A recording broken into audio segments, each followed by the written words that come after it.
Kami dari kelompok 5 kelas 3B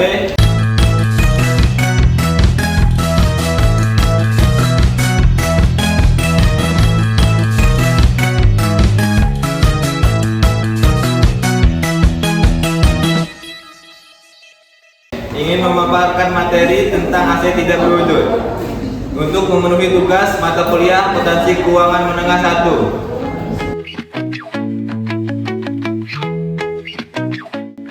Aset tidak berwujud menurut PSAK 238 atau IAS 38 dengan definisi yang pertama, non-moneter, bukan merupakan kas atau setara kas, dengan kata lain tidak memiliki nilai nominal yang tetap. 2.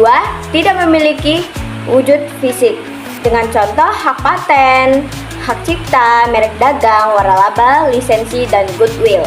Karakteristik utamanya yang pertama, teridentifikasi atau identifiability.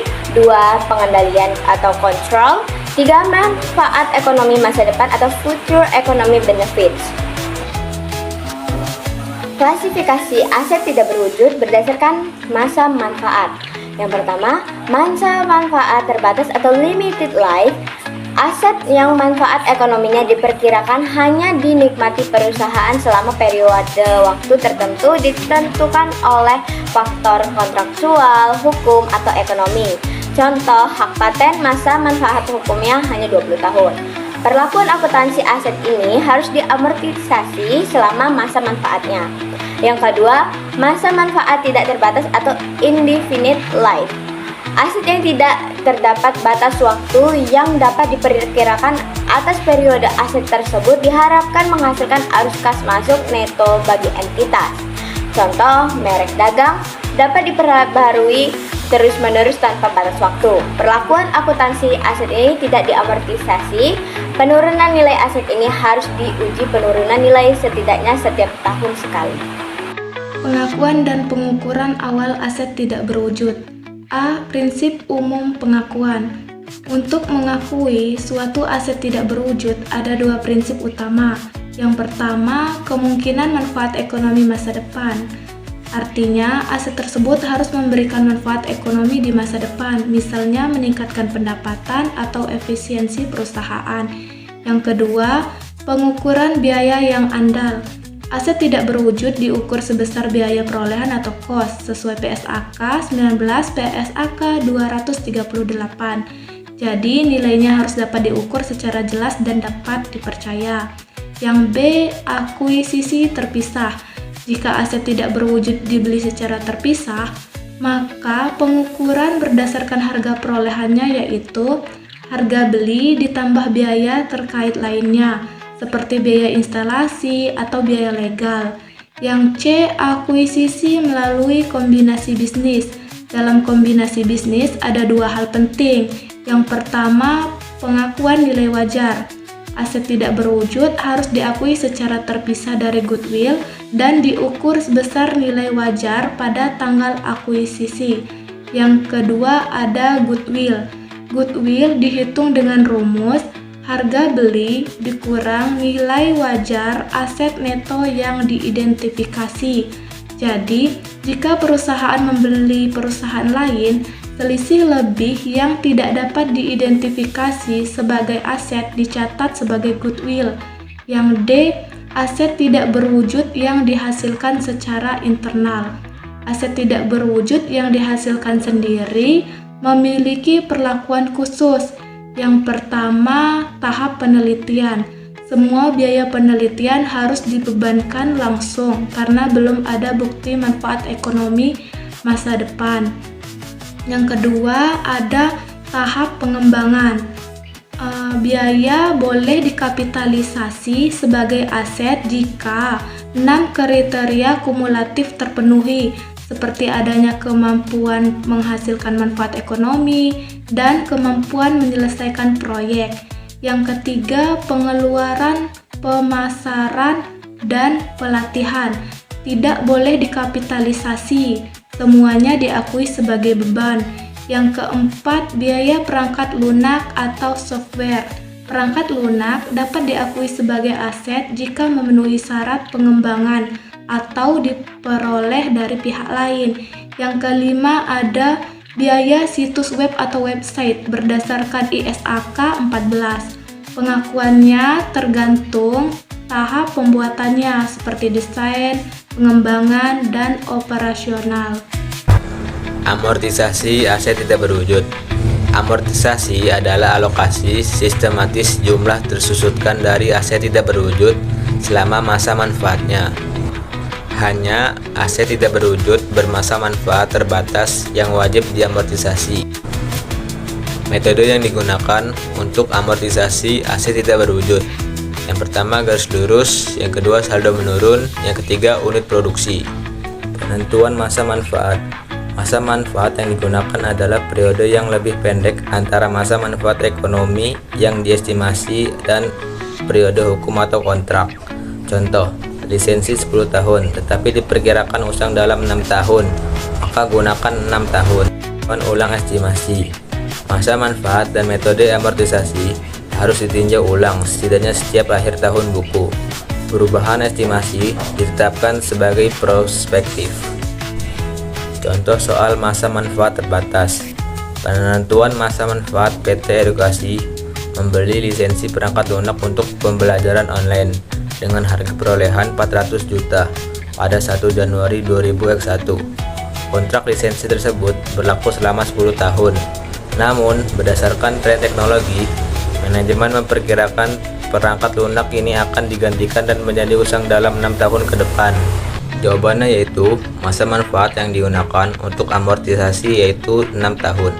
Alasannya karena masa manfaat ekonomi yang diestimasi 6 tahun lebih pendek dari periode kontrak yaitu 10 tahun. Amortisasi ini harus didasarkan pada periode yang lebih pendek. Perhitungan dan jurnal amortisasi garis lurus. Menggunakan data PT Edukasi, biaya perolehannya yaitu 400 juta. Masa manfaatnya 6 tahun dan tanggal akuisisi yaitu 1 Januari 2021. Untuk menghitungnya yaitu beban amortisasi tahunan sama dengan 400 juta dikurang 0 dibagi 6 tahun. Hasilnya 66.666.667 rupiah. Jurnalnya yaitu pada tanggal 31 Desember 2021. Di debit yaitu beban amortisasi lisensi sebesar 66.666.667 rupiah, dan di kredit yaitu akumulasi amortisasi lisensi sebesar 66.666.667 rupiah.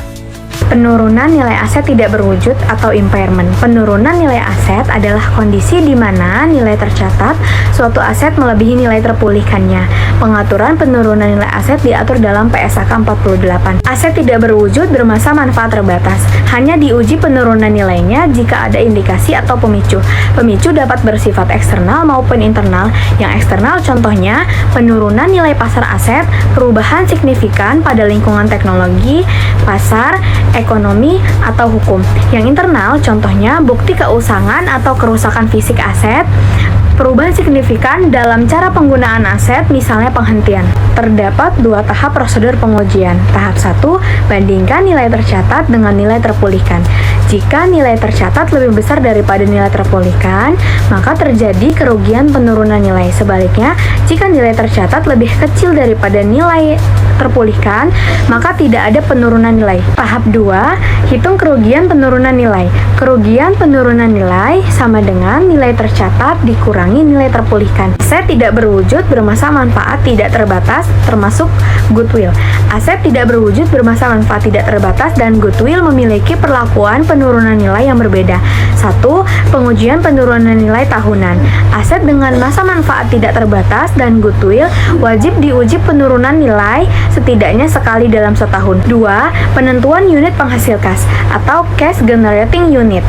Karena goodwill tidak dapat menghasilkan arus kas secara independen, uji penurunan nilai dilakukan pada tingkat yang lebih tinggi, yaitu unit penghasil kas atau cash generating unit, tempat goodwill dialokasikan.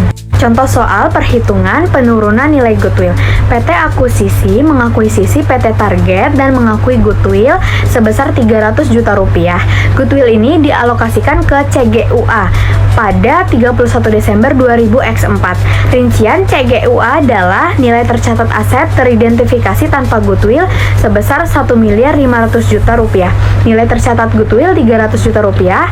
Total nilai tercatat CGUA adalah nilai tercatat aset teridentifikasi ditambah nilai tercatat goodwill, yaitu 1 miliar 800 juta rupiah. Nilai terpulihkannya adalah 1 miliar 650 juta rupiah. Jawab 1. Bandingkan nilai tercatat dan nilai terpulihkan. Dalam hal ini, nilai tercatatnya 1 miliar 800 juta lebih besar daripada nilai terpulihkannya 1 miliar 650 juta. Maka terjadi kerugian penurunan nilai. 2. Hitung kerugian penurunan nilai. Kerugian sama dengan 1 miliar 800 juta dikurangi 1 miliar 650 juta sama dengan 150 juta. 3. Alokasikan kerugian. Seluruh kerugian 150 juta dialokasikan untuk mengurangi goodwill. Goodwill setelah penurunan nilai sama dengan 300 juta dikurangi 150 juta sama dengan 150 juta. Sisa kerugian yang harus dialokasikan ke aset lain adalah 0 rupiah karena kerugian tidak melebihi goodwill. Baik, selanjutnya adalah mencatat kerugian penurunan nilai yang sepenuhnya dialokasikan ke goodwill, yaitu dengan jurnal kerugian penurunan nilai 150 juta pada akumulasi kerugian penurunan nilai goodwill 150 juta.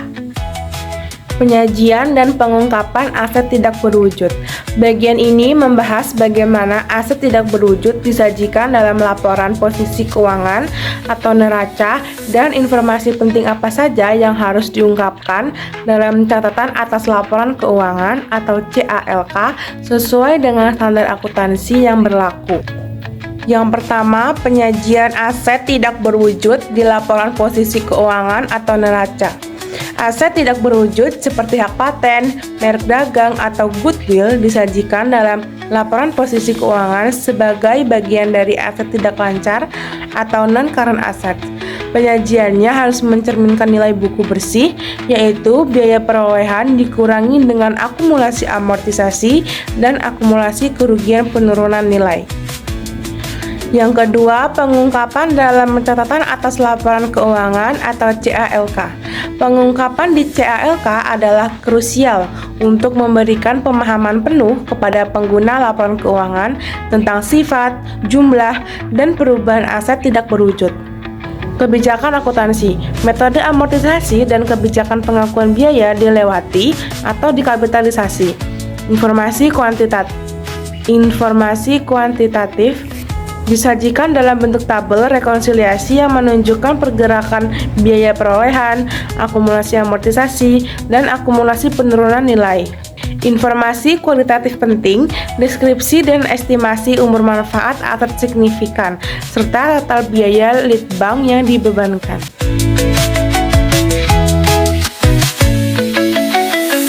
Sekian pemaparan materi dari kelompok kami akhiri.